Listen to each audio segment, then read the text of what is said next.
This time I have a Mitsubishi HSU80. Some consider this to be the best Mitsubishi that they ever made. I think it was the HSU82 personally, but this thing's heavy as hell. It's got a lot of circuitry in it. It's got digital special effects with multi-pitcher and all that other crap. Again, the HSU82 had more features and better playback and everything, but this is a big monster, and let's take a look at it. This is another VCR that I had shipped in. This is an HSU80, and he bought it from a guy on Kijiji for a few dollars in non-working order. What a surprise. I used to have one of these at one time. I had the electro home version of it. I got rid of it years ago. I think it's the same one as this. I'll know once I get it out of here, out of the box. Anyway, we start to stop, and then start and then stop and not unlace the tape before ejecting. So I figured it was a mode switch, took it apart to clean it. Long story short, still doing the same thing. And he's acquired two other mode switches that are the same, but not exactly for these. He says, give me a look and give me a breakdown of the damages and if it's worth fixing or if it's fixable at all. So let's dig into this one and see what we're up against. This is indeed the same machine I had. I had the electro home version of it, and I got rid of it many moons ago because I was having some issues with it at the time. Drive idlers. This one has a drive idler, if I'm not mistaken. I got rid of this and upgraded to the HSU82, which is a far superior machine. Doesn't weigh as much as this one, but as far as what it did was did a lot more. It had the variable pitch piezo activators on the heads, so that the heads could actually dynamically track as the head drum was spinning. The heads could change and dynamically track the tape so that you could play it in variable speed, right from a crawl right up to, I think it was 1/3, 2/3, regular speed, double speed, triple speed, and full scan without any lines in the picture. And I've still got the HSU82, and last time I checked it, it worked. I haven't used it for a while. Should dig it out again and give it a good run through. But this one here used a bunch of digital circuits and so forth on it. Anyway, let's pop it apart and see what it's doing. The wood side panels come off, and then the top lifts off of it. Alright, so as I say, drive idler type machine. These ones here, well, that's one of the reasons I got rid of it, was because it uses a drive idler. The drive idler would wear out and then it wouldn't take up the tape properly. But these machines, when I had mine, and I had mine when these were still current, the electro home version, I forget what the model, G91 or G81 I think was the model of that. Anyway, a buddy of mine still got one. In fact, he offered to give it to me because he was getting rid of it. He said, hey, you want that thing? And I said, what do I need another Super VHS machine for? I've got like enough of them to sink a battleship. But I think he's getting tired of looking at it sitting in his storage locker because he hasn't used it in I was going to say something that I won't say that word. A term that we used to use a long time, but I won't say it. But anyway, he hasn't used it in, well, let's say he hasn't used the thing since men were last walking on the moon. How's that sound? Well, maybe not quite that long, but you know what I'm getting at. Anyway, I got rid of mine years ago because of problems that were starting to show up in it. Now, when I bought mine, we got these as a deal when Mitsubishi was blowing them out. Now, Mitsubishi, when they entered Canada back in the mid-80s, I guess it was, late 80s, how it worked was in the 1980s, and a lot of people didn't know this, but the Canadian government had embargoes on Japanese manufacturers because the Japanese were being accused by the government of the day for dumping products in Canada and harming Canadian companies. And the only way a manufacturer could sell their product in Canada was they had to pick up a company that was failing. And at this particular point in time, Electrohome, which was a Canadian company where they made their products in Canada, they made their TVs and their stereos and their cabinets and everything, they were made here in Ontario. But the company was failing. So what happened was Mitsubishi purchased Electrohome and that allowed them to import Mitsubishi manufactured products and put the Electrohome badge on it and sell it as Electrohome, and they were identical to the Mitsubishi models. Mitsubishi could not sell any product under Mitsubishi's own brand at the time in Canada. But they could bring their product in and sell it as Electrohome. So the shop that I worked at, we became an Electrohome dealer to carry the Mitsubishi product. And I had a bunch of Electrohome branded stuff. I had a big screen projection TV, and I had a bunch of VCRs. And those machines were fantastic. The HSU80, in the case of the Electrohome branding, AVR J04, AVR J05, AVR, all those ones, they were great machines. But that was the generation that followed this one. The first one that came out, they brought in, was this one. And I was able to pick it up real cheap. Like at cost, I think it was around maybe $400, and it would retail for $1,000 or more. But the cost on them was really quite reasonable, and that's why I bought one. And it was a good deck when I used it, but it wasn't accurate. It has flying erase heads on it. I think it has flying erase heads, but it wasn't accurate enough for editing. It was a consumer machine, but it was not accurate enough for editing, so I didn't really use it much for that. But anyway, let's see what's going on with this one. I'll first remove the head cover, the shield, just so that we can get a better look at what's going on under here. Yeah, flying erase heads, there they are on the top. Rotary transformer for flying erase heads. Let's just see what it does when I try to load a tape. Tape goes in, and I think the idler's worn. I think it's a worn idler, for one. Well, it's moving a bit, but there's not much tension on there. The idler is only one of a couple problems. Remember, I said the owner of it tried to repair it himself. Remember that part. So we have to fix what problems were created when it was attempted to be serviced. Yeah, the idler's worn out, for one, because it won't rewind. Fast forward. Go into play.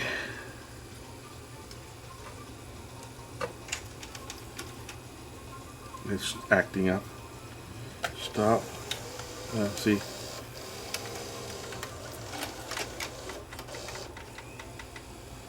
Eject.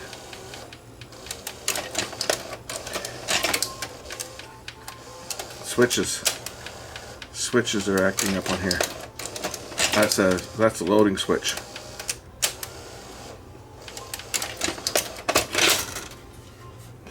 Okay, so we got a couple switches that are acting up on this one. For starters, there's a switch here when the mechanism is fully ejected. There's a switch that activates to tell it that the tape is out.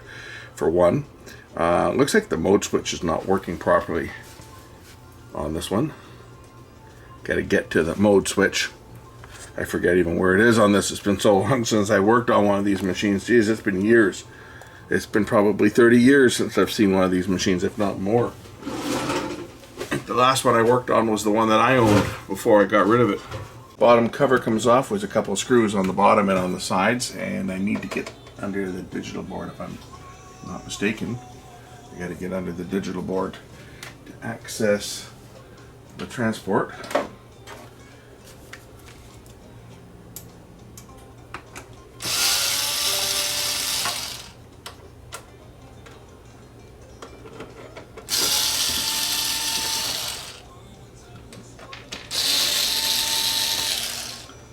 Screws are all loose because the last guy into this didn't tighten them up. It's okay. He knew they were coming apart again, I guess. Alright, under here is the mechanism. Okay, we have to remove the heatsink, and the power supply lifts up.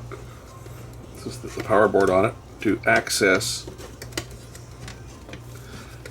Wires are pretty short here, but to access the mode switch, which was right down here. And we also have to take out this other bracket, or swing the board out of the way, because there's a screw that's underneath there that needs to come out to access the mode switch. Not the easiest machines to work on, as you can see, and that's one of the reasons that I dumped mine, was because, well, it's not an easy machine to work on. This way, the way that this is behaving screams that the mode switch is not working properly, so I want to go and double check that, make sure that the contacts are actually good on it. Looks like it was put together with hot glue, which doesn't stick to this at all. So maybe that's why it's not working properly, because it's not secured. These were normally fused together. They're a sealed type switch, and basically when you break them apart to get into them, you have to seal them down again using the same method that they used before, and that's to melt the plastic. This might be why it's not working, because the glue that's on here is not going to hold this switch, the circuit board together onto the switch. So if I just remove that glue, the switch will probably pop apart without any effort. Guarantee the switch is going to pop apart. This will lift off.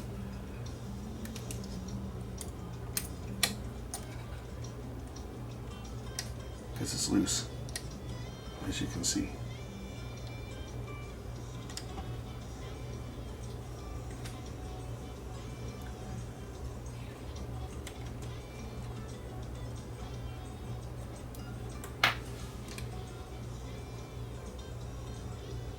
Contacts look to be okay. I'm just going to make sure they're clean, and also put a little more tension onto the actual switch here, and then put this back together and fuse the plastic back together to hold it together. Back when I was servicing these at the shop, and we sold a few of them because we got a good deal on them, but these were the machines that nobody wanted to fix, because once they found out the amount of time required to tear these down and to change things like the mode switch or take it right apart, take it out, board and this bracket being in the way for the other screw on the other side, by the time they found out how much work was involved to change it, they walked away from it. Same with even changing the idler on this thing is a pain in the ass to do that. It's just, they were like a lot of the machines of the era, they were really overbuilt and very difficult to work on.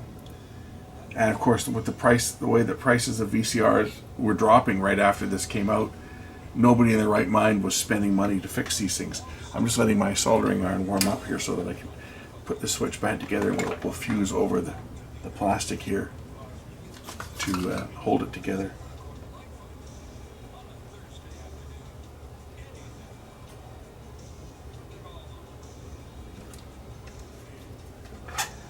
How we hold these back together. We just melt the plastic and push it over the top to hold the circuit board in place.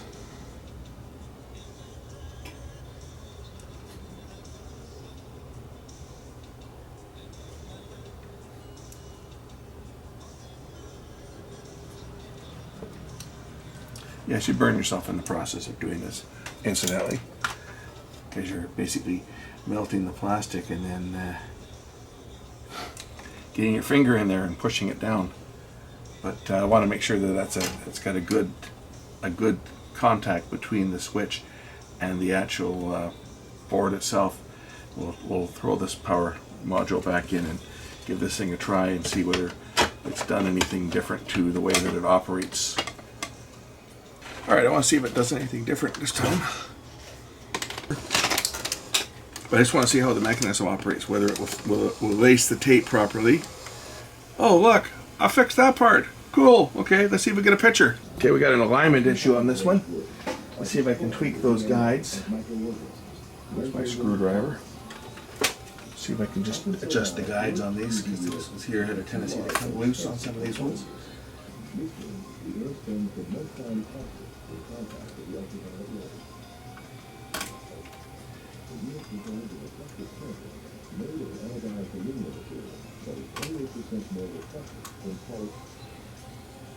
So I'll show you what I'm doing.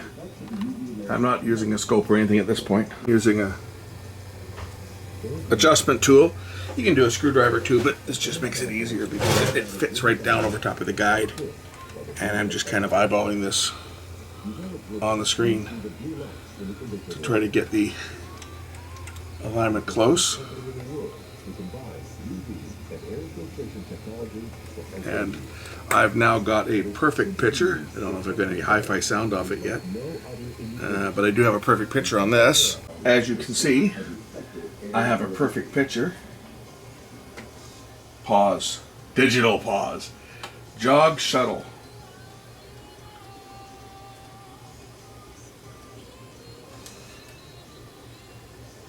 There should be a slow tracking on this if I'm not mistaken.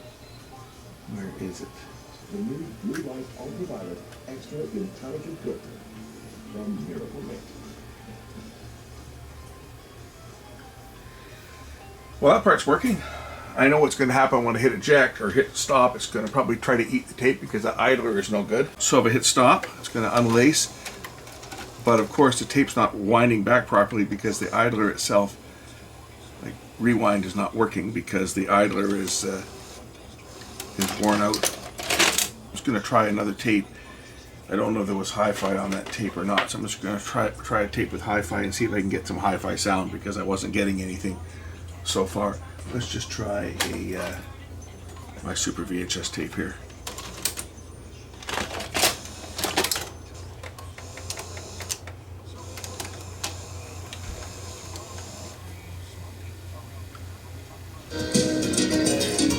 Oh yeah, we got hi-fi sound now. There's Super VHS playback. Gotta shut that off, obviously. But I've got hi-fi sound, digital tracking, SVHS, and I hit the pause button. I get the still frame off that sucker. Well, that's because it's digital, right? And if I hit the jog shuttle, I can go one frame at a time. I can go slow motion.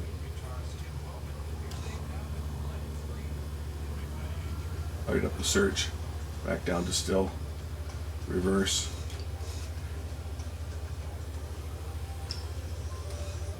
This is lame ass effects that are built in on a Panasonic PVS 350. The built-in wipes that it did. This was a dub, obviously done off of it because I put hi-fi sound on it. But this was a dub. I'm just gonna check my tracking here. Manual tracking, yeah, looking good, right in the middle.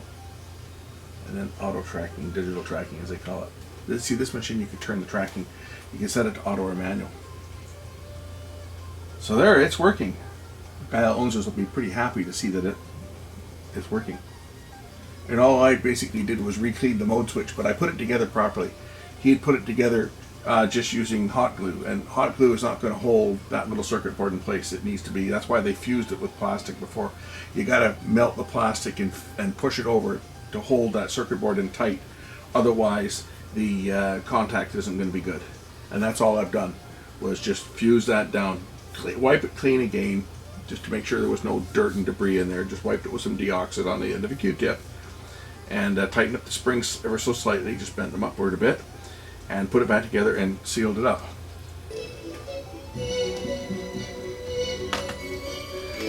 Manual tracking.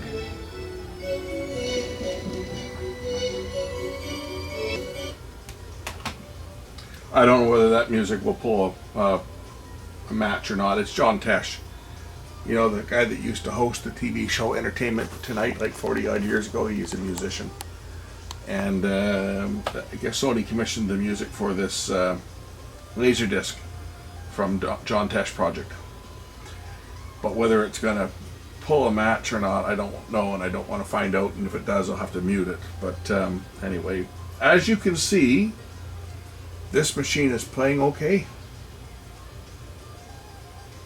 Sharpness for the picture. It's got a sharpness control. You can probably see that when I sharpen it up or dump it down. But that's perfect. I mean, that slow motion is it's excellent. Not as good as the U82, because the U82 is smooth. This does individual frames, step, step, step, step, step, whereas the U82, it was actually smooth, because this is digital. But I mean, you can't fault the picture on this machine. So we're almost there. We're almost there on this one. I'm going to deal with that idler and see whether I can get that idler to just be a little more sticky so that it'll rewind. So if I hit stop, see, this machine doesn't keep the tape laced. You can see it's slipping a bit there, but if I hit rewind, you see, it's not going anywhere. There's not enough torque. It's either that or the clutch. Could be the clutch too. One caution when working on this machine is the fact that it's got this big metal base that if you want to observe anything that's going on the mechanism with the unit apart, you got to make sure that this is not going to short out the board. So we can put some tape or something over here just to, or a piece of paper, or we can find a piece of plastic. So here's the mechanism here. There is a drive idler in here that Doesn't appear to be spinning. You see, it seems to be just slipping.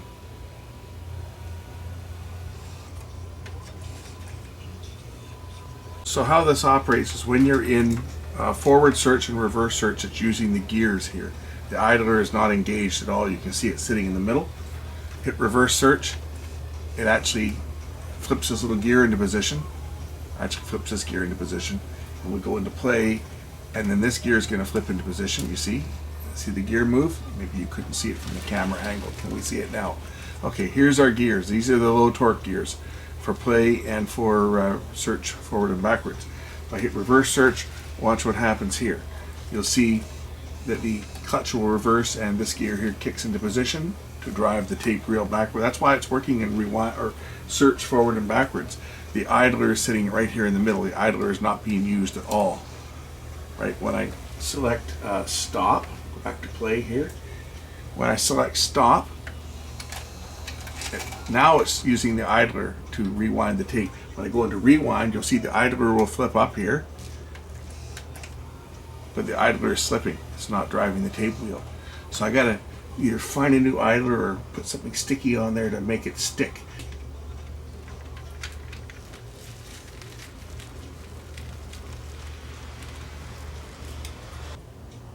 I gotta be really careful with these gears. These gears are the type that just fall apart. You can already see the plastic is already discoloring. These gears, they used to be white and they've turned to yellow.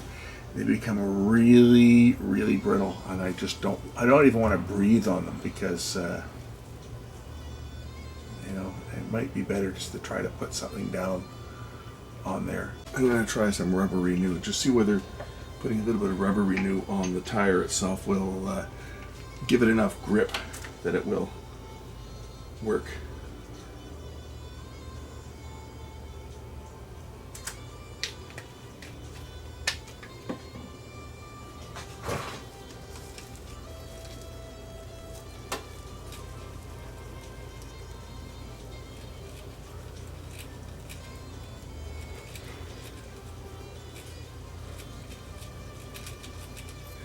As you can see, it's dirty.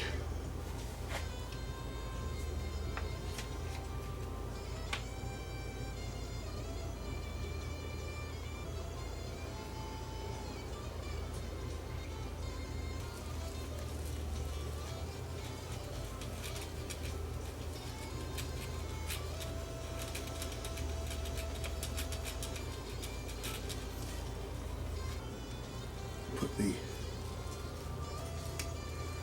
belt back on here and I'll just see if it'll rewind.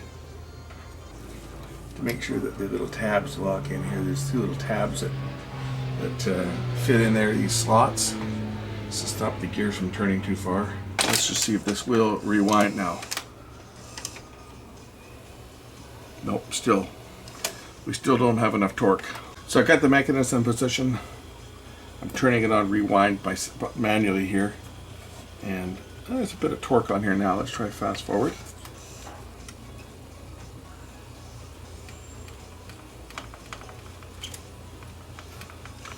See, fast forward doesn't have much torque. I think the mode switch is out of adjustment by maybe one tooth. To get to the mode switch on this thing to adjust it is just the biggest nightmare.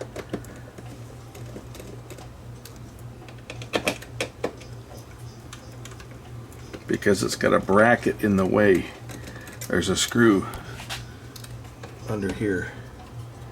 And this bracket's got to come out to get to it. As does this heat sink again, I think. We'll take out this bracket first if I can.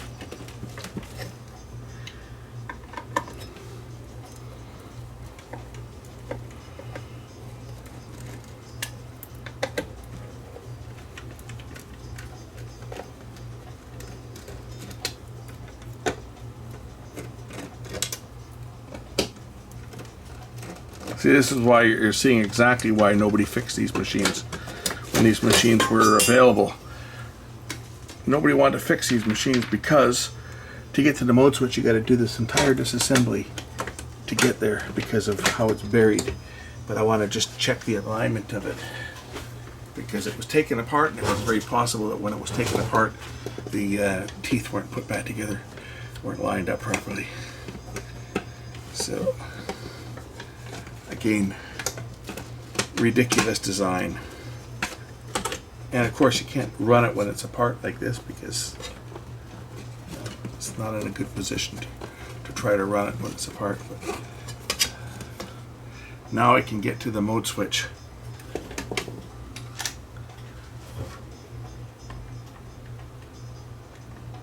See, other Mitsubishis use the same type of mode switch as this, but they didn't have all this extra hardware that was in the way to access it.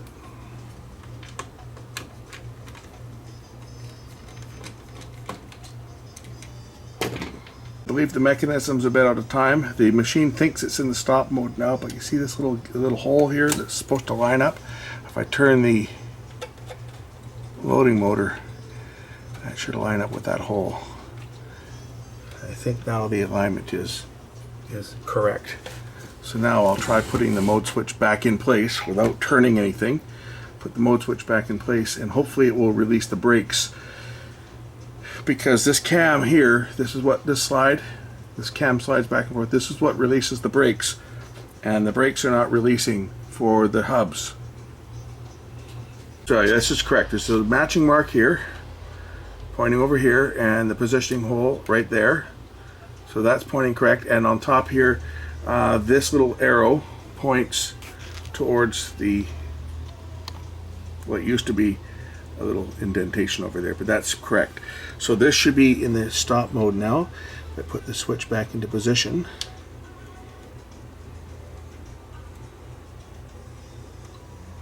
And we can see the little matching hole. Should be a little hole right over there too. You see the little hole there, and the other hole over here is lining up, and this arrow.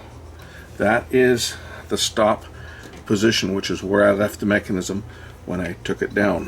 When I had it in the stop position, I have the cassette down because I was testing it, so it's in the stop mode right now. So now I can tighten down these screws again and start to reverse and put this thing back together, and hopefully this will fix both the loading problem with the mechanism trying to load again, because with the alignment off on the mode switch, and the when it's in the eject mode, it wasn't signaling that it was in eject, and it was trying to load it again. So let me get the power supply back in, and we'll put this board back in. I say these are just a wonderful machine to work on, and I'm being very sarcastic when I say wonderful machine. These are my favorite VCRs. Well, actually, no, I'm being sarcastic there.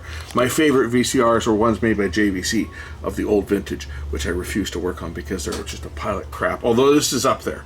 This is up there with all the disassembly you need to do to get at anything on this thing. It's just a real pain in the ass to work on. And as such, they cost a little more money to fix, and that's why a lot of people just say scrap them, because they don't want to spend the money to fix these things, and I quite frankly don't blame them. Just got to go back in here as well.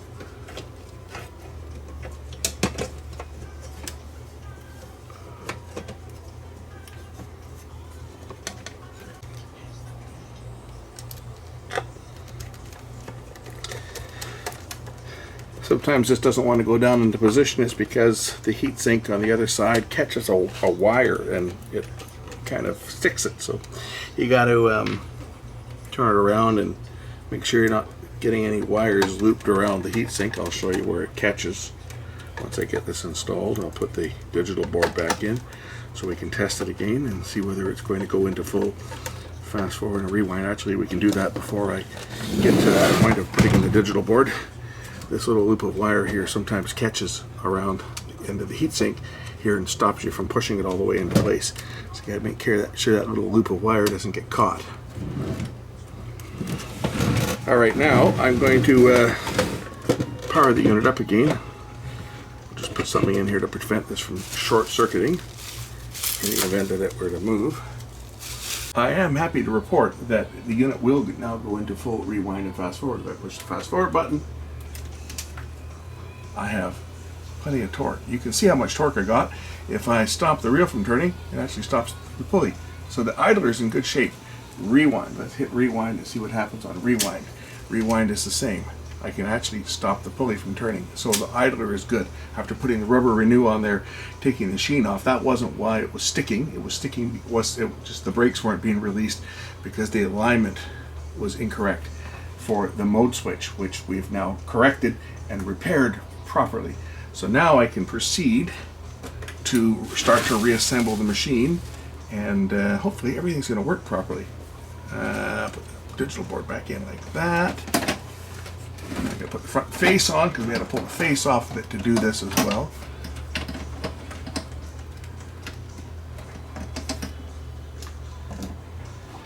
And I don't have to worry about getting paid on this one because the fellow that sent me this equipment has always looked after me.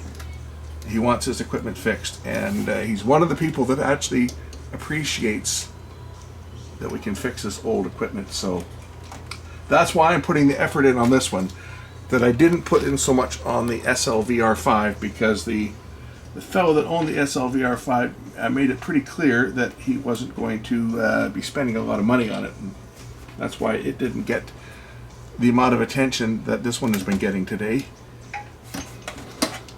Although this guy did say to let him know it's worth fixing or not, but I think we're going to have a good outcome on this one. I can sense it now. We're going to have a good outcome on this one.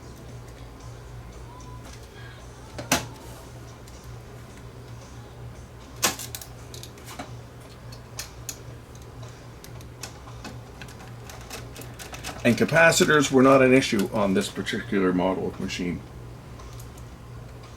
Like a lot of VCRs use those crappy element capacitors. I haven't had any of them fail. Some of the Mitsubishis did on the linear power supplies, and some of them did on the SVHS boards. They had a little cap fail. I think it failed on all of mine. I've done them. But I don't know that we had the same type of problems with this particular machine. I mean, it's built like a battle tank, this thing. Okay, I gotta put the front panel on again. This just clips on somehow. It goes on here somehow. Gotta get everything lined up. I guess it just clips in like that. Oh, great. Alright. Looks like that's clipped in. Yeah, definitely. Everything just has to clip in just so. And then I can put the, that's locked in place. Pull the tape off that I put on here just to allow me to operate it. Put some black tape in the side here.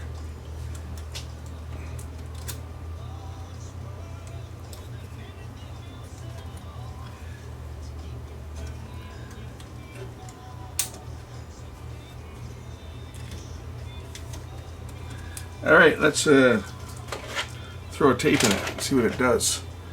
It should work.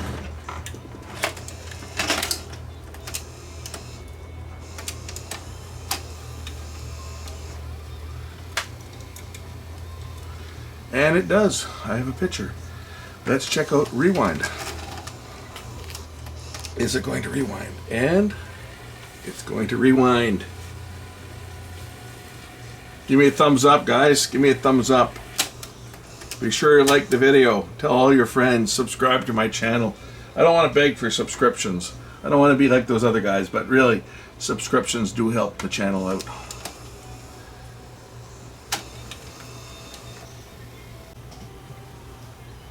And there's the picture there. Where's my sound? E. coli bacteria. And more communities are turning to ultraviolet technology to purify public drinking water supplies. Scientists are also excited about... Okay, I think I'm going to start putting this thing back together. The bottom cover kind of locks in underneath the front cover here. So these tabs lock in. So we can just, you should be able to just push this into place, snap it in on 3 of them. And then the bottom screws and the bottom and the side screws should be able to go back in. Alright, I got the bottom on it now, the sides on it, or the bottom cover. Let's try a Super VHS tape. The aquarium one. I can rewind it a bit here. But this is...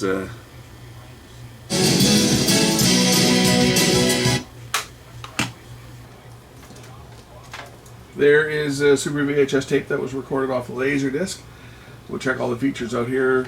Search forward. That's looking good. Back to play. Search reverse. Pause. Jog shuttle. One frame at a time. One frame forward at a time. One frame backwards at a time.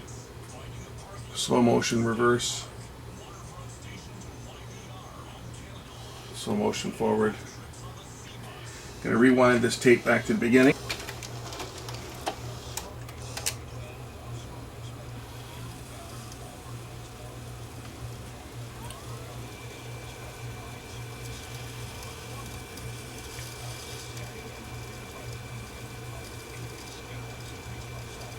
That's looking good. How about fast forward? Fast forward's looking like $1 million too. Back into reverse or rewind. That first time I went into reverse there, when the tape seemed to not unlace properly, that was probably just a delay in the mechanism reversing.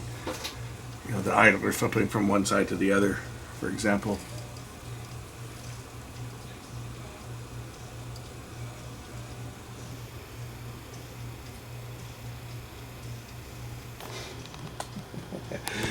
Mustang Video, that was my old company before I changed the company name when I first started out, because I drove a Mustang, so I called it Mustang Video Productions. So that was the crappy character generator on my probably on my beta machine. I think this was probably edited. It looked like the character generator from my SL HF1000. Anyway, can't play this music obviously because it's Andreas Waldenfeider playing his electric harp, and I'm sure that his record company would have something to say about me playing his music, but I can play the video, and as you can see, the video looks great. As good as PVS 350 was capable of recording at the time, and this would have been a copy from that. It would have been a direct dub, I think, straight over to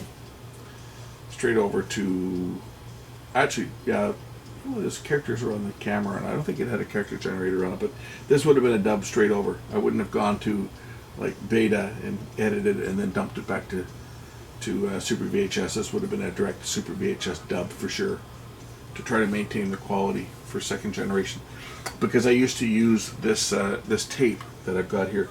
I actually made this tape up, and we used to show this tape in the store that I worked at. We used to show this tape like on replay, just so it would show customers what the Super VHS was capable of. I went down to the aquarium and shot this and put it together, and we had it playing in the showroom or on the camera display. I think it was probably on the camera display, to show off what type of quality Super VHS could deliver, because back in the day, while it was the best quality you could get for home video back then. And then the high, well, and that and high 8 as well, but I had a PVS 350, and then I got an a CCD V5000, and I went back and did the same thing again at the aquarium with the V5000. I did it with the VX3. When the VX3 came out, the 3-chip camera, I went back and did the same thing again with the VX3, made a demo video for that at the Vancouver Aquarium, and then I did it again with the VX1000. And one final time I did it with the HDV camera, and that's the last time I was at the aquarium. So I'm just going to reassemble it and say thanks for watching. And look at that tacky effect. All that crap that was done in camera. Like, really? I mean, it was so bad. I'm sure there'll be another one here. Watch what it does. It freezes. And then you get a wipe.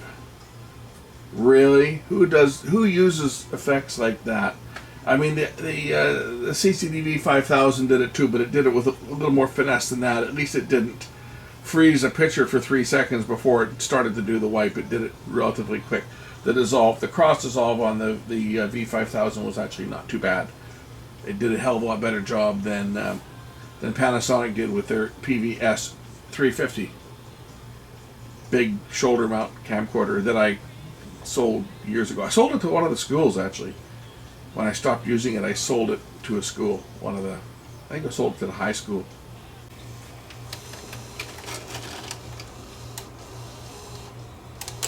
I'm going to check my EP tape. The thing I am going to do on this is I see that this has got the old black grease and it's pretty dry, so we're going to remove that, and I'm going to put some new grease on here because that grease is looking to be in pretty sad shape. So let's just get some alcohol on a cue, and we'll wipe off the old grease. We'll take off this old crap dried grease here that's getting pretty sticky, and we'll put some fresh grease on here because I noticed that the guides a couple times seemed to hesitate a bit when they were moving, so maybe sticking just a little bit down here. So we'll just clear this out of here, and we'll put some new grease in here. And everyone asked me where I get Molykote. Well, I don't. All this stuff I got came with service kits for Mitsubishi VCRs. This is what Mitsubishi supplied as the replacement grease. Every time I bought a pinch roller kit, it came with a pack of this grease. And that's where mine all came from, and I'm still using it like all these years later, even though I've been out of the business for well over 20 years now. Well, a little over 20 years. It was 20 years ago in July that I left. July 2003 is when I left the shop that I was working for almost 20 years, 19 years, and I think it was 19 years and 9 months how long I was there. We'll call it 20. Not that it matters, because I think my severance for 20 years work at that place was like about $1,000.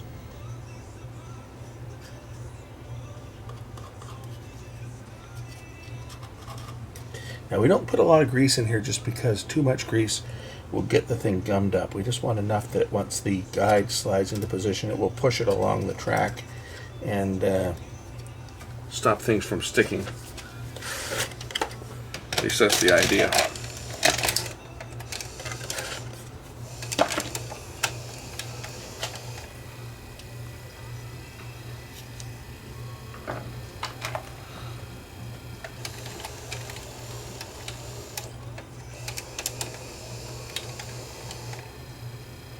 It's a little better.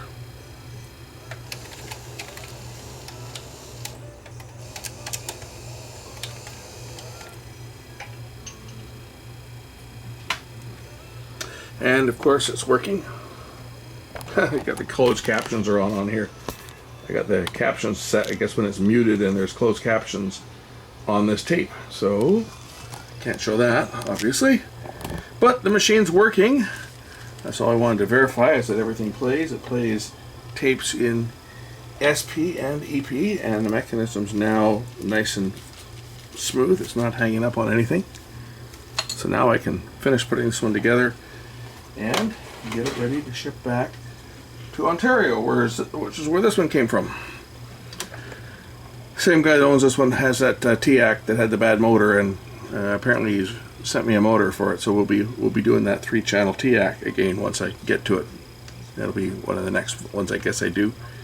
Then I got a reel-to-reel that I've been dragging my ass on. The person that owns it's getting on the phone wondering when they're going to get the reel-to-reel. It's like, well, they dropped it. Shouldn't laugh because but machines that are dropped or whatever, I think they said that they stumbled with it or something and it hit a wall or something. Anyway, it's been damaged. And when anytime anything's got impact damage, it's like, I just don't like working on stuff like that because you never know what damage has been done. Have been boards been damaged inside it, you know? Anyway, I'm going to clean this one. We'll clean the heads on this one, and I'm going to throw it together and see nice and smooth operation now.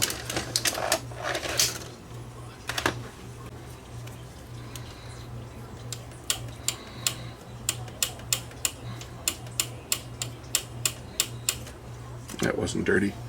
I think he probably cleaned it himself. The guy that owns this one, he tried to repair it, hence the condition of the mode switch on the bottom. So I'm sure he probably cleaned the heads while he was in there, because I didn't see any dirt on them.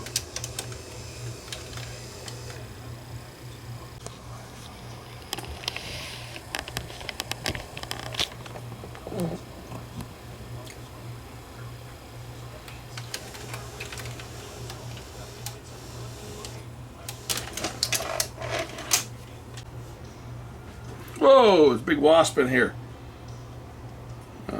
See, look at that sucker. That's the last thing I want to do is get stung. I should get my big fly swatter. It's just that I gotta put batteries in it.